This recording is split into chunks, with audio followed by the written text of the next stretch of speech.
And I'm Justin. Make sure to follow and like and check on our Instagram At redzonegaming.llc, and our Twitter. which is MTG Deck Check. Today we are going to be talking about proxy cards.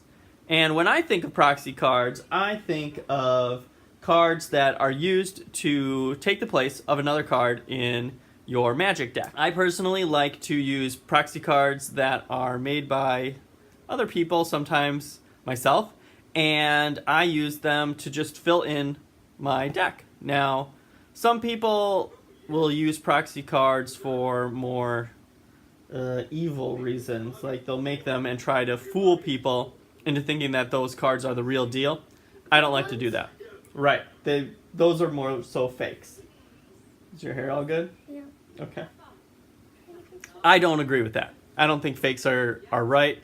The proxy cards that I use are almost always for cards that are not as expensive. Like, I don't ever get proxy cards for cards that I don't own. I think you should always use ones that you already own, and I use them to just fill in my decks as needed. Like you'll see here, it's a card that I use a lot for many of my decks.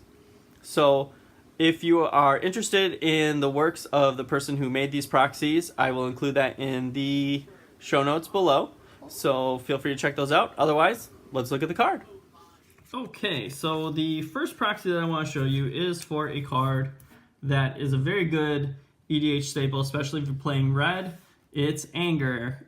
This version of Anger right now is roughly 47 cents. I bought it at LGS, and that's kind of my first thing that I always want to say is if you're going to be using proxies, get the card that you already want to be proxying, get one copy of it, buy it at your LGS, or you can go to plenty of different websites, but I always like to say buy local if you can, because you're supporting local communities and local gaming.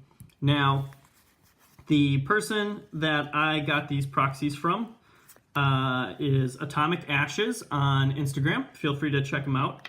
He does all of his proxies for trades, and a lot of times it's really good trade value. It's a great way to get rid of some of those extra foil uncommons and foil commons that you're never going to really use, and you can do it for something a little bit more exciting. Now, this version of Anger is already pretty cool looking, not going to lie. But the original one, it looked like if a brain turned into a baby and stood on top of a volcano, which was pretty dang gross. I wanted a little something a little bit more exciting. So here is the first non-foil version of this card, which is a proxy.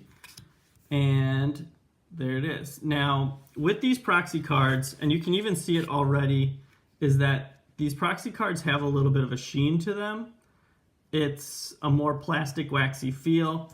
You'll also notice that there's no collector's numbers, and compared to the other invocation cards, it doesn't have a lot of the extra stuff. He put his Atomic Ashes symbol on here. There's no collector's numbers. There's plenty of things that are on this card that should indicate to you that it's not real, and you know, I think that that's cool, but it gave a really nice looking effect.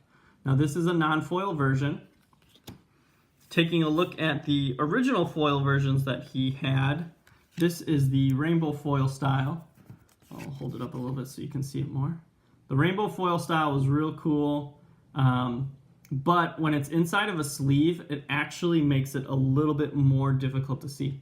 Spence, could you go grab a sleeve from over on the table? And I'll put it in a sleeve and I'll kind of take a look. I'll show it to you.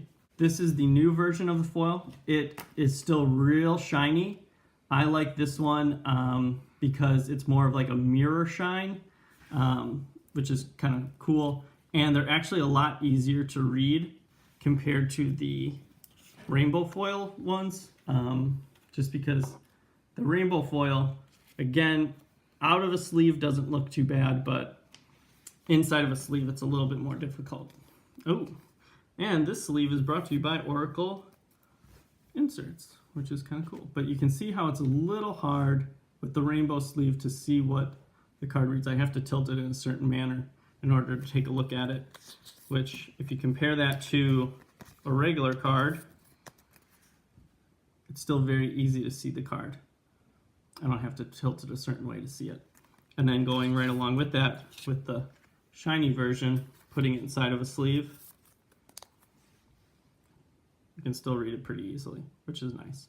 Atomic Ashes is a really nice proxier, very easy to work with, makes his stuff look very unique, and he's really improved his game since the beginning. I had him send me actually a foil that I had first asked for him when I just started doing the Instagram pages.